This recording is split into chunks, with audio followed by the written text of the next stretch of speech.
In his final regular episode of Gary's Economics, Gary Stevenson asked other people to pick up the baton. He said that he could not remain the only educator. He asked people to think for themselves, create for themselves, build understanding, and form connections in their own communities. This video is one response to that invitation. Not an attempt to speak for Gary, not a claim to possess his economic work. It is an institutional response to a larger question. What should happen after a public thinker has carried an important problem as far as one person reasonably can? Gary's contribution is not simply that he built a successful channel. He developed and publicly communicated a recognizable economic proposition that growing concentrations of wealth contribute to declining living standards, and that political reform will remain difficult unless a substantial part of the public understands that relationship.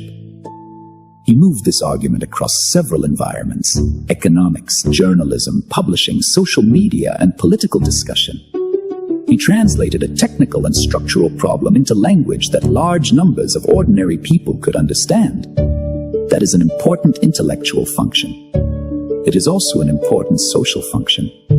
A society cannot respond intelligently to a problem it cannot adequately recognize, describe, or explain. Gary has helped to make one such problem publicly visible. But the same episode also reveals an organizational problem. The economic interpretation, public explanation, weekly production, media appearances, publishing, campaigning, and political lobbying became heavily concentrated in one person. The mission became attached to the platform. The platform became attached to the public identity. And the public identity increasingly began to organize the life of the person carrying it. Every election, leadership contest, interview, and media opportunity could appear too important to miss. Because the economic problem remained unresolved, stopping could feel like abandoning the cause. This is more than a question of personal resilience. It is a question of organization and governance. No serious public undertaking should depend indefinitely on one person continually producing, explaining, defending, and politically carrying the entire project. Gary does not also have to solve every problem connected to his economic diagnosis.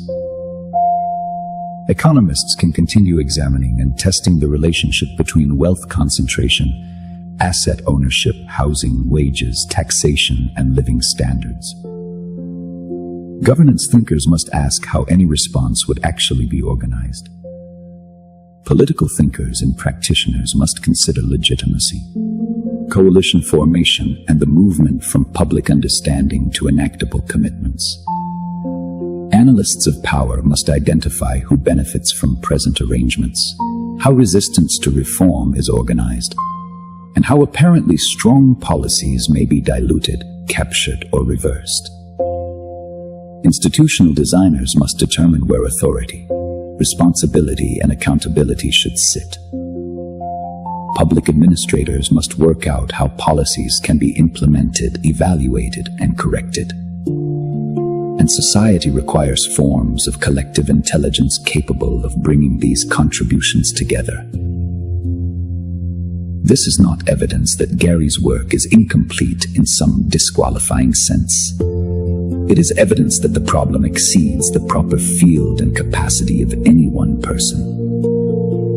This is where institutional continuation begins.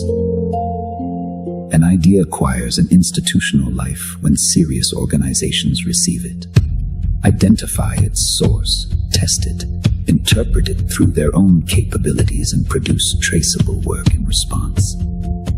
A university might investigate its empirical foundations. A research institute might connect it to governance and institutional responsibility. A policy organization might examine practical instruments. A community organization might discover how the economic mechanism appears in lived experience. A professional body might ask what implementation would require. The argument no longer depends only on the continuing visibility and energy of its original communicator. It begins to leave a track. Public understanding, Institutional interpretation. Published analysis. Further research. Possible action.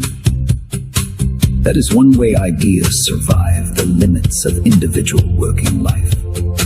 But institutional continuation is not automatically good. An organization may understand Gary's argument properly, credit his contribution, and add genuine value. Another may borrow his name, simplify the argument beyond recognition, remove its political substance or present derivative work as its own discovery. The question is therefore not merely whether institutions continue the work.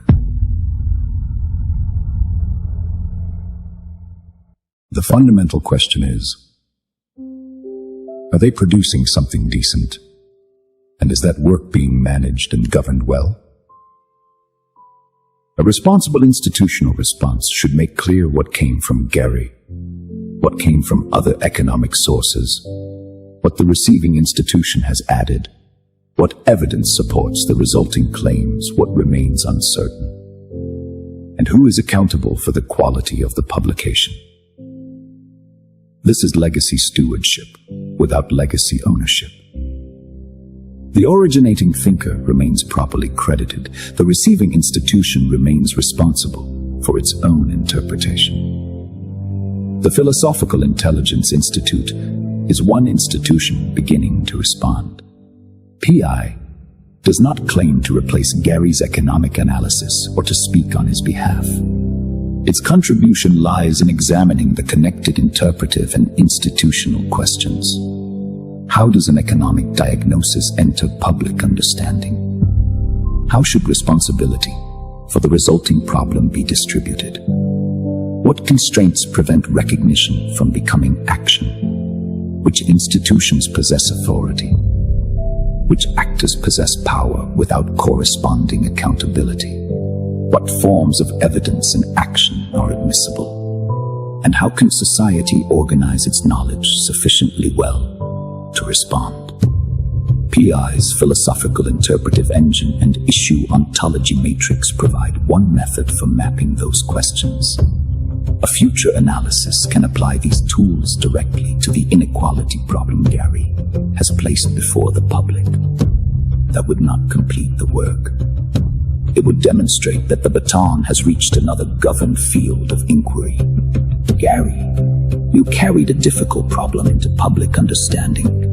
Other people and institutions have heard it. The next responsibility is not for you to direct every response, approve every interpretation, or carry every organization that becomes interested. Credible institutions must do their own work, expose their methods, credit your contribution, and accept responsibility for what they produce. Institutional continuation should reduce dependence on the originating individual, not create another project for that individual to manage. This video is one early indication that the argument has traveled. The baton has been heard. The work can now become wider than the person who first carried it.